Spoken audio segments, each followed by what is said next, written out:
And finally, andito na si ate. So, ayan na. Kompleta na daw. Hi mga kasawi, andito kami ngayon sa SM Novaliches. Kasi bumipili kami ng mga hand towel, mga bathroom towel dahil para sa salon ng ate ko. So, eto na nga, pipili tayo at ako ay yung inutusan ng inyong lingkod. So, tara let's samahan niyo ako pumili ng mga iba't ibang color.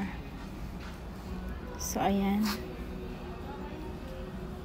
So, eto na nga. So, ito napili ko pero titingnan natin yung capacity pa niya kasi sabi nga, hindi daw ganun karami. Dahil na out of stock yata sila. So, sarap lang mamili mga kasawi, no, kapag marami kang pera. Ayan o, yan. Ang dami nilang naka-promo ngayon. Pera na lang yung kulang. Yun naman tayo ang pinaka, natin sa buhay. Yung marami kang, gustong-gustong bilhin pero pera na lang talaga yung kulang. Ito muna yung kapatid ko, yan. Si Oy, nahiya pa siya magpakita ng nahiya siya. So, waiting na lang natin. So, shout out pala sa mga nagpapa-shoutout mga kasawi. Ayan. Hindi ko na maisa-isa. Maraming salamat po sa supportan ninyo. At syempre, abangan niyo yung aking grand opening ng salon ng ate ko. So, ako yung magmamanage. Hindi ako yung may-ari ha. Ako yung magmamanage. At sa mga gusto pong pumunta na po kayo. Ayan, may promo po kami.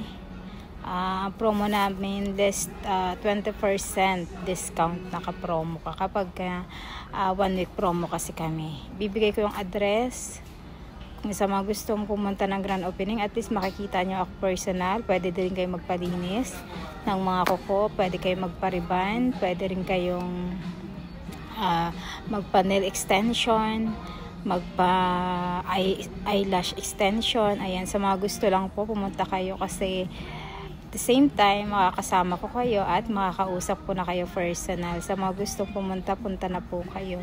So, ayan, asahan ko na sana makapunta kayo. By November na po yun yung grand opening namin. So, sana makapunta po kayo. Ayan. Ibigay ko na lang yung address sa inyo soon. At syempre, gusto ko na sana kahit yung mga staff fans ko, yan, makapunta kayo para at least makita nyo yung pwesto ko. Ayan. Pero clear ko lang, hindi sa akin ito. Ako lang yung nagmamanage kasi yung tunay na may-ari po ay nasa USA. Ayan. Si Chenaline Mendoza. Nasa USA po siya, kaya ako po yung kanyang taga-pamahala muna ng kanyang salon as of now. Pero pag bumalik na siya sa USA, ibabalik ko na yung yung salon niya sa kanya. Yan mga kasawi. Pero syempre kahit busy pa rin naman tayo is pwede pa rin naman tayo mag-vlog. Ay, kung mapapansin nyo, diba, pa rin naman ako ng mga fans natin, yung mga request ninyo, ayan, inaano pa rin natin kasi syempre gusto ko pa rin na continuous pa din yung pag-vlogging ko kahit busy ang inyong person sa salon, ayan. At syempre mga kasawi, ayan, kita-kits tayo sa grand opening, sana makapunta po kayo. Bye! And finally, andito na si ate. So, ayan na, kompleta na daw. Sa tingin mo ate, bakit mas magandang color ito na pipiliin namin? Sa tingin mo? Para hindi siya masyadong ma'am. Hindi siya masyadong? Yung color niya, dark siya. Kaya kung sakaling mag-dark ng kulay ang hair ni ma'am, hindi masyadong Harap naman dito sa ate, oh, ayan, oh. Oh, so, yung iba talaga mas gusto ng dark mo. Para hindi madumihan sa salon, yes. No? So, yan yung recommended na atin na towel. Dahil sabi niya, mas maganda daw na dark color para hindi daw madumihin. At advisable talaga pagdating sa salon. Tama ba, ate? Yes, ma'am. O, ayan. Single ba si ate? Pero na yung jowa mo eh. Ayan. So, eto na. Kompleto na po. May jowa na daw siya kaya huwag kayong umasa. Ayan. Oo. Ayan si kuya. Gusto daw maging masaya.